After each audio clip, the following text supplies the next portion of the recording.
Assalamualaikum warahmatullahi wabarakatuh.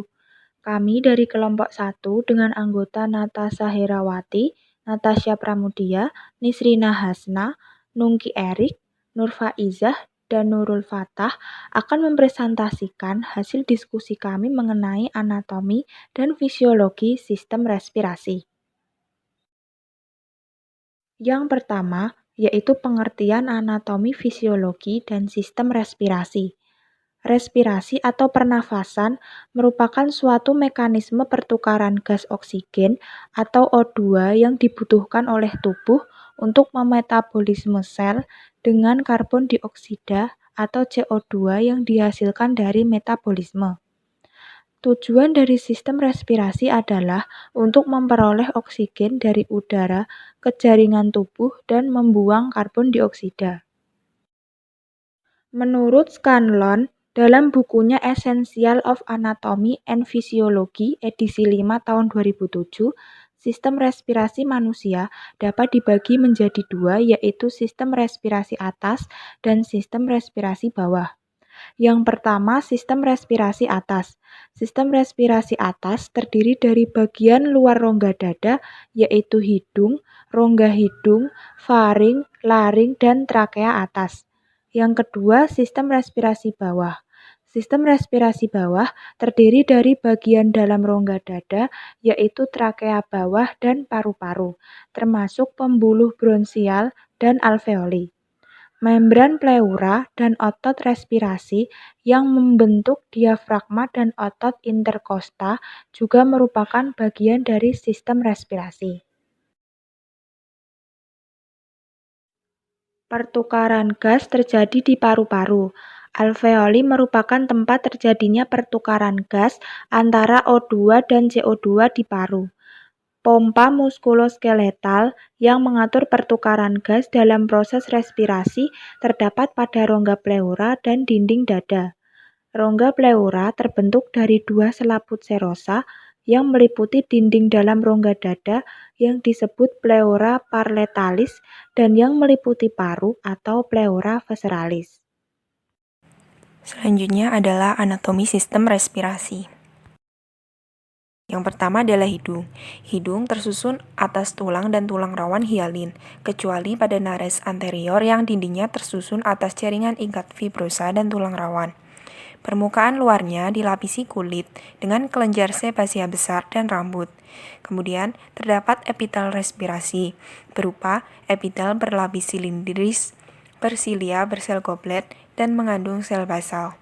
Di dalamnya ada concha nasalis superior, medius, dan inferior. Lamina propria pada mukosa hidung umumnya mengandung banyak plexus pembuluh darah. Selanjutnya pada rongga hidung.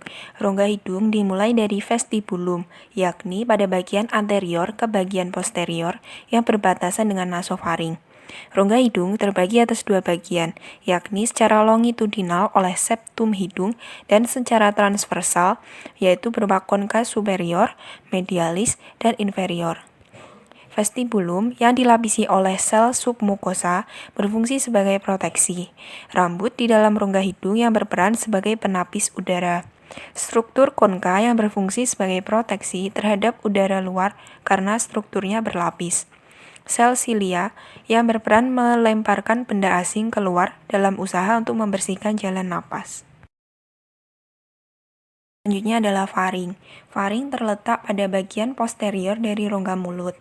Terdiri dari nasofaring, yaitu bagian yang berbatasan dengan rongga hidung, kemudian orofaring, bagian yang berbatasan dengan rongga mulut, dan laringofaring, bagian yang berbatasan dengan laring.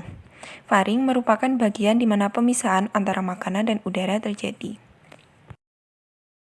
Selanjutnya adalah laring. Laring terletak antara faring dan trakea. Kerangka laring terdiri dari 9 tulang rawan, yaitu 3 tulang rawan tunggal dan 3 tulang rawan berpasangan. Tulang rawan tunggal yaitu tiroid, krikoid, dan epiglotis, sedangkan yang tulang rawan berpasangan ada arytenoid, corniculate, dan cuneiform. Kemudian, laring dibagi menjadi 3 bagian anatomis, yaitu supraglotis, glotis, dan subglotis. Supraglotis merupakan area di atas pita suara yang berisi tulang rawan epiglotis. Glotis merupakan daerah sekitar pita suara. Sedangkan subglotis adalah area di bawah pita suara yang berisi kartilago krikoid dan berlanjut ke bawah ke trakea. Selanjutnya adalah trakea.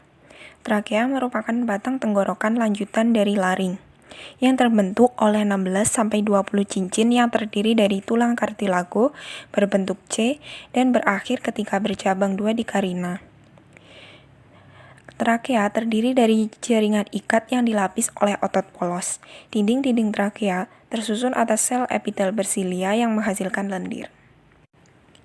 Lendir ini berfungsi untuk penyaringan lanjutan udara yang masuk, menjerat partikel-partikel debu, serbuk, dan kontaminan lainnya. Sel silia berdenyut akan menggerakkan mukus sehingga naik ke faring yang dapat ditelan atau dikeluarkan melalui rongga mulut. Hal ini bertujuan untuk membersihkan saluran pernapasan. Pada trakea, bagian yang tidak berkartilago disebut trakea membranosa yang terletak di posterior. Pada ketinggian vertebra thoracalis 4, trakea bercabang dua di karina menjadi bronkus utama kanan dan kiri. Di atas tempat masuknya bronkus utama, kedua kartilago bertemu, membentuk cincin sempurna. Potongan melintang dari trakea ini tersusun dari lapisan otot polos yang memiliki syaraf-syaraf otonom. Sistem syaraf otonom ini terdiri dari dua tipe syaraf, yaitu syaraf simpatik dan syaraf parasimpatik.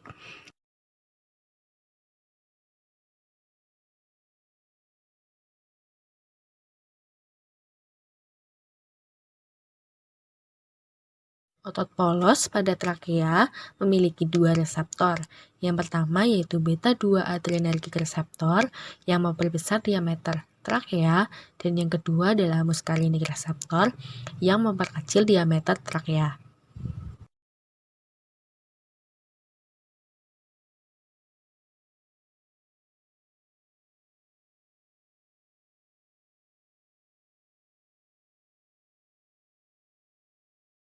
Saluran trakea ini dilapisi oleh sel kolumnar bersilia dari sel goblet yang menghasilkan lendir.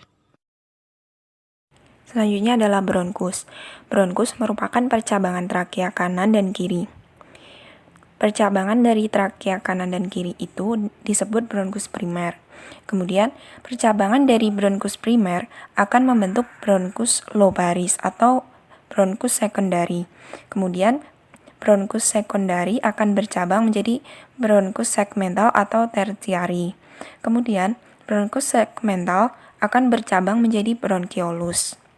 Bronkus primer kanan mempunyai 3 percabangan, yakni superior, medialis, dan inferior. Bronkus primer kiri mempunyai 2 percabangan, yaitu bronkus lobaris superior dan inferior. Selanjutnya adalah anatomi bronkus, yaitu dibentuk dan ditopang oleh cincin kartilago. Bronkus dilapisi oleh epitel kolumnar bersilia dan mengandung otot polos. Bronkus mendapat vaskularisasi dari arteri bronkialis. Bronkus memiliki diameter lebih dari 2 mm dan tidak ada alveoli di dindingnya. Selanjutnya adalah bronkiolus. Bronkiolus merupakan cabang-cabang dari bronkus segmental. Bronkiolus terminalis merupakan percabangan dari bronkiolus. Kemudian, cabang dari bronkiolus terminalis disebut bronkiolus respiratori. Bronkiolus respiratori kemudian mengarah ke dalam ductus alveolar dan saccus alveolar, kemudian menjadi alveoli. Ini adalah anatomi bronkiolus, yaitu tidak mengandung kartilago, tidak mengandung kelenjar submukosa, kemudian otot polosnya bercampur dengan jaringan ikat longgar. Bronkiolus memiliki epitel kuboid bersilia dan sel bronchiolar tanpa silia yang disebut sel clara. Lamina propria pada bronkiolus tidak mengandung sel goblet. Bronkiolus konduktor. Dinding bronkiolus konduktor ini dilapisi oleh sel-sel kolumnar bersilia dan lendir yang disekresi oleh sel-sel goblet dan juga sel klep. Sel klep ini mensekresikan glikosaminoglikan yang merupakan bahan yang melindungi epitel bronchiolar dan menggantikan sel kolumnar yang rusak. Selanjutnya adalah alveolus. Alveolus merupakan kantong berdinding sangat tipis pada bronchiolus terminalis. Alveolus memiliki jaringan kapiler yang luas. Alveolus ini merupakan tempat terjadinya pertukaran oksigen dan karbon dioksida antara darah dan udara yang dihirup. Septa antar alveoli disokong oleh serat kolagen dan elastis halus. Pada epitelium alveolar, terdiri dari epitel selapis gepeng, pneumosit tipe 1, pneumosit tipe 2, dan makrofag alveolar. Pneumosit tipe 1 terletak di dekat septa alveolar, bentuknya lebih tebal, berbentuk apikal bulat, ditutupi mikrofili pendek, permukaannya licin dan memiliki badan berlamel. Sedangkan pneumosit tipe 2 yang menghasilkan surfaktan. Sel fagosit utama dari alveolar disebut makrofag alveolar. Jaringan di antara dua lapis epitel disebut interstial, yang mengandung serat, sel septa fibroblast, sel emas, dan sedikit limfosit. Septa tipis di antara alveoli disebut porikon. Paru-paru atau pulmon terdiri dari dua bagian, yaitu paru-paru kanan dan paru-paru kiri. Paru-paru kanan memiliki 3 lobus, yaitu lobus atas, lobus tengah, dan lobus bawah. Paru-paru kiri memiliki 2 lobus, yaitu lobus atas dan lobus bawah. Kemudian yang terakhir adalah pleura. Pleura merupakan membran serosa pembungkus paru yang mengandung serat elastin, fibroblast, dan kolagen. Pleura yang melekat pada paru disebut pleura visceral, sedangkan yang melekat pada dinding toraks disebut pleura parietal. Ciri khas dari pleura yaitu mengandung banyak kapiler dan pembuluh limfe. Pleura dibentuk oleh jaringan yang berasal dari mesodermal.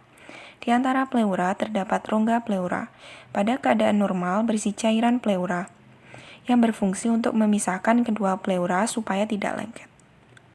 Selanjutnya adalah bentuk sistem pernapasan pada manusia, yang dibagi menjadi 3, yaitu pernapasan paru-paru, pernapasan jaringan, dan juga pernapasan sel.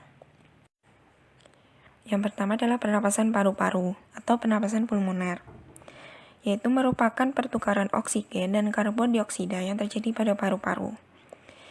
Pernapasan ini terdiri dari 4 proses, yaitu yang pertama ventilasi pulmoner, adalah gerakan pernapasan menukar udara dalam alveoli dengan udara luar. Yang kedua, arus darah melalui paru-paru. Darah yang mengandung oksigen masuk ke seluruh tubuh, sedangkan karbon dioksida dari seluruh tubuh masuk ke paru-paru. Kemudian yang ketiga, distribusi arus udara dan arus darah sedemikian rupa dengan jumlah yang tepat untuk semua bagian tubuh. Kemudian yang terakhir, difusi gas yang menembus membran alveoli dan kapiler. Selanjutnya, pernapasan paru-paru. Proses yang pertama adalah pertukaran gas antara udara luar dan udara dalam paru-paru. Ini biasa kita sebut dengan ventilasi pulmonalis. Proses yang kedua adalah pertukaran gas CO2 dan O2 di antara alveoli dan pembuluh darah kapiler di sekitar paru-paru. Ini biasa kita sebut dengan respirasi eksternal. Kemudian proses yang ketiga adalah pertukaran gas antara pembuluh darah kapiler dan sel-sel tubuh. Ini biasa kita sebut dengan respirasi internal. Selanjutnya adalah pernapasan jaringan atau internal. Hemoglobin yang banyak mengandung oksigen dari seluruh tubuh masuk ke dalam jaringan mencapai kapiler. Darah mengeluarkan oksigen ke dalam jaringan, kemudian mengambil karbon dioksida untuk dibawa ke paru-paru. Transport oksigen pada pernapasan jaringan ini terdiri dari 4 proses. Yang pertama yaitu oksigen masuk ke dalam paru-paru, kemudian yang kedua, oksigen yang telah berada dalam pembuluh darah diedarkan ke seluruh tubuh. Kemudian yang ketiga, sebelum sampai pada sel yang membutuhkan, oksigen dibawa melalui cairan interstial dulu.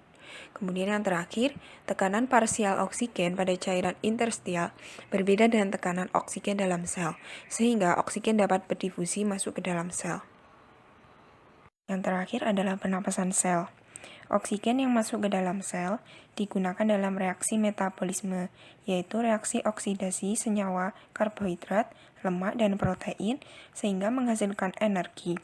Respirasi tingkat sel ini terdiri dari 4 tahapan. Yang pertama adalah glikolisis, yaitu perubahan glukosa menjadi asam pirufat serta menghasilkan 2 ATP dan 2 NADH. Yang kedua adalah oksidasi asam pirufat, yaitu pengubahan asam pirufat menjadi asetil-CoA dengan melepas karbon dioksida dan elektron. Yang ketiga adalah siklus Krebs, merupakan siklus asam sitrat dari asetil-CoA yang melepas karbon dioksida, ATP, dan molekul lain. Kemudian yang terakhir adalah rantai transport elektron, yang menerima elektron dari proses glikolisis dan oksidasi pirufat untuk kemudian mentransfer elektron ke molekul lain. Energi yang dilepas saat pelepasan elektron kemudian digunakan sebagai pembentukan ATP. Materi selanjutnya yaitu fisiologi sistem pernafasan. Pernafasan mencakup 2 proses. Yang pertama, pernafasan eksterna, yaitu penyerapan oksigen atau O2 dan pengeluaran karbon dioksida atau CO2 dari tubuh secara keseluruhan. Yang kedua, pernafasan interna, yaitu penggunaan O2 dan pembentukan CO2 oleh sel serta pertukaran gas di antara sel tubuh dan media cair di sekitarnya. Sistem pernafasan terdiri atas organ paru dan pompa ventilasi paru. Yang A, fisiologi ventilasi paru, yaitu masuk dan keluarnya udara antara atmosfer dan alveoli paru. Pergerakan udara ke dalam dan keluar paru disebabkan oleh yang pertama, tekanan pleura. Tekanan cairan dalam ruangan sempit antara pleura paru dan pleura dinding dada. Yang kedua, tekanan alveolus. Tekanan udara di bagian dalam alveoli paru.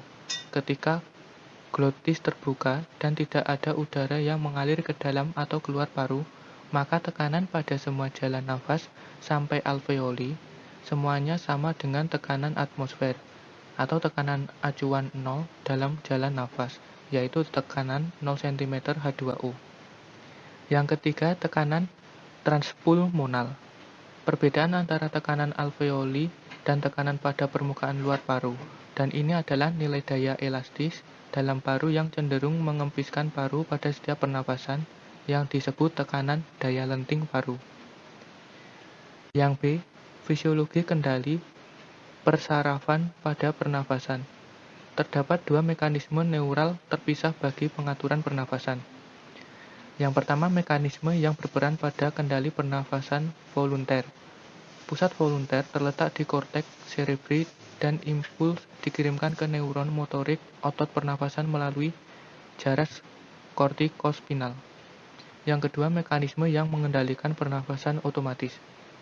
Pusat pernafasan otomatis terletak di pons dan medula oblongata, dan keluaran efferent dari sistem ini terletak di rami alba medula spinalis di antara bagian lateral dan ventral jaras kortikospinal.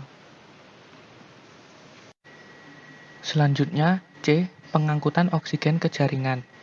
Sistem pengangkut oksigen di dalam tubuh terdiri atas paru dan sistem kardiovaskuler.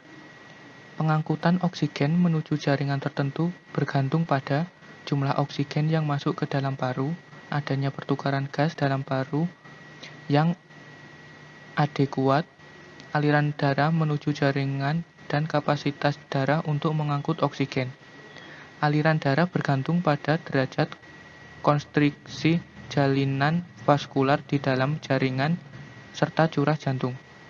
Jumlah oksigen di dalam darah ditentukan oleh jumlah oksigen yang larut, jumlah hemoglobin dalam darah, dan afinitas hemoglobin terhadap oksigen.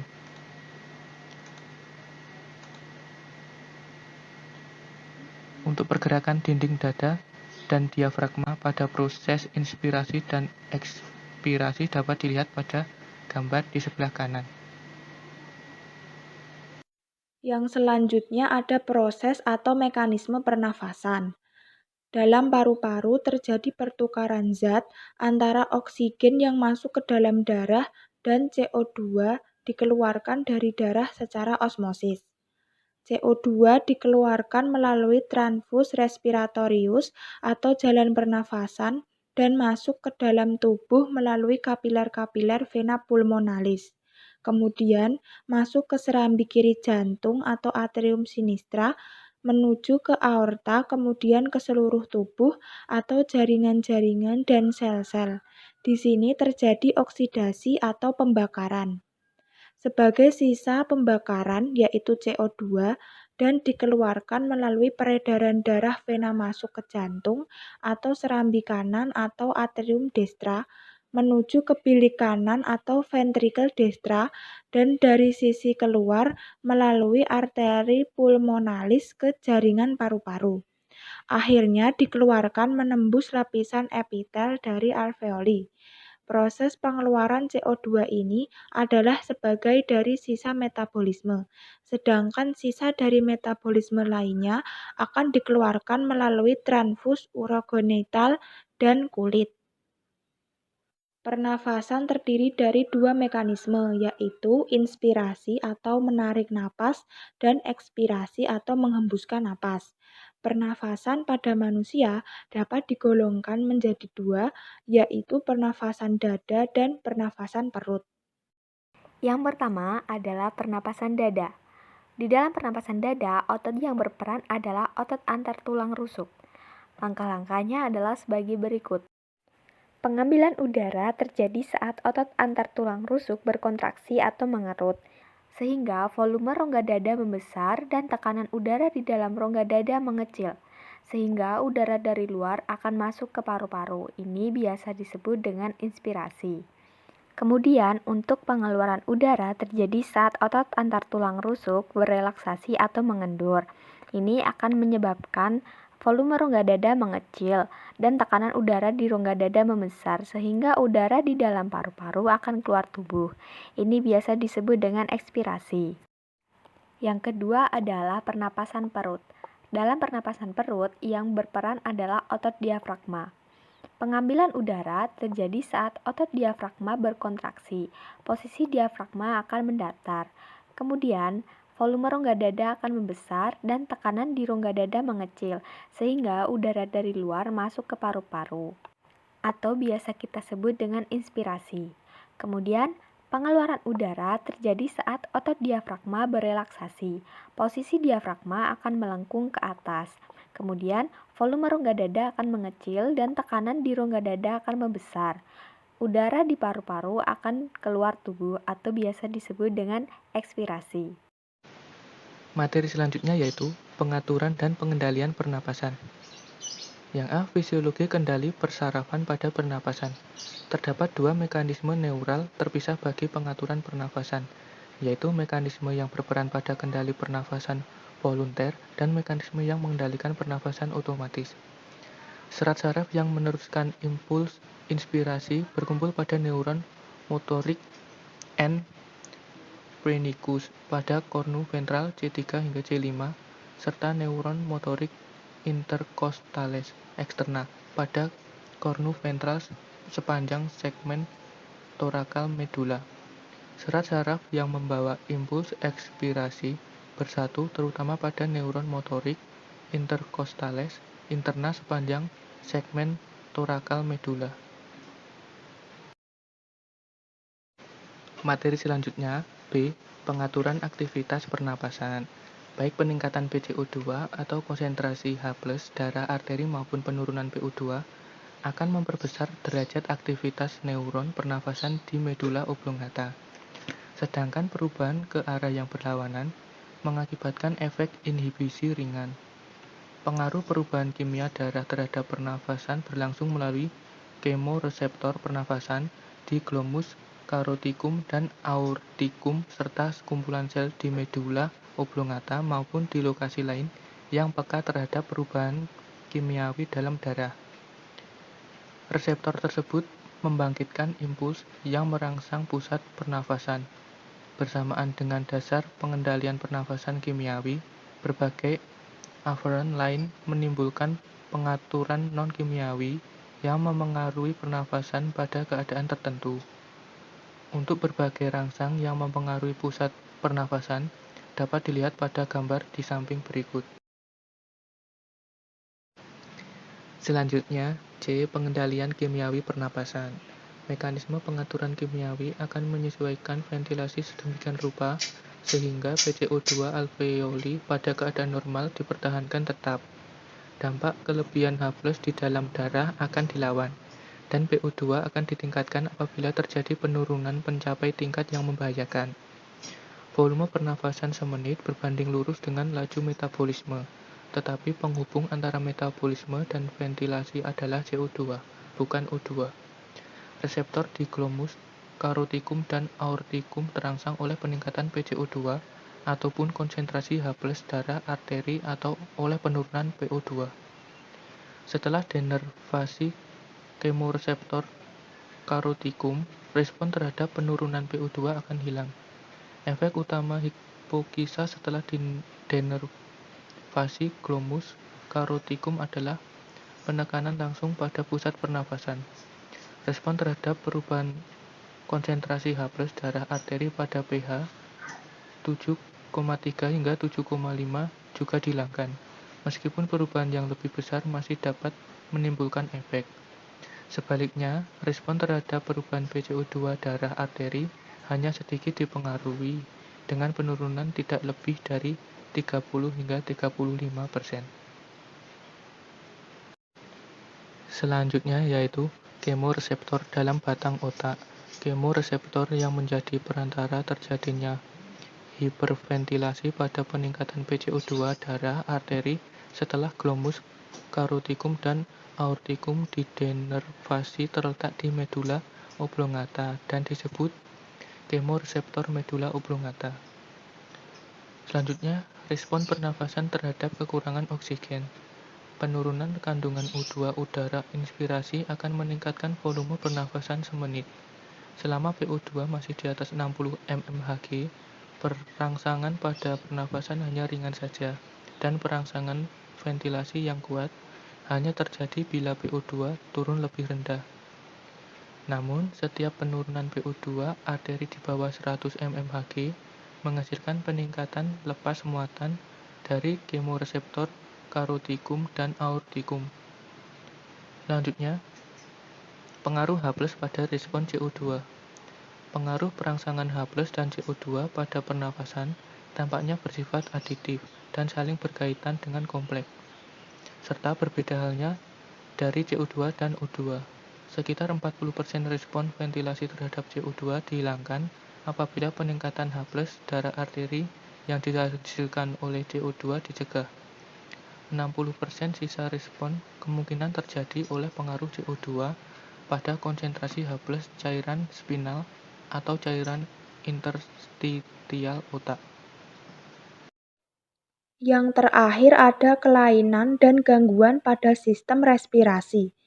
Berikut adalah beberapa contoh gangguan pada sistem pernafasan manusia. Yang pertama yaitu merokok. Merokok dapat menyebabkan perubahan struktur dan fungsi saluran pernafasan dan jaringan paru-paru. Misalnya sel mukosa membesar atau hipertrofi dan kelenjar mukus bertambah banyak atau hiperplasia.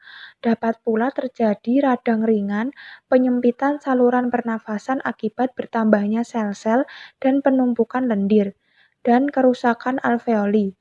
Perubahan anatomi saluran pernafasan menyebabkan fungsi paru-paru terganggu. Yang kedua ada emfisema, merupakan penyakit pada paru-paru. Paru-paru mengalami pembengkakan karena pembuluh darahnya kemasukan udara. Yang ketiga ada asma.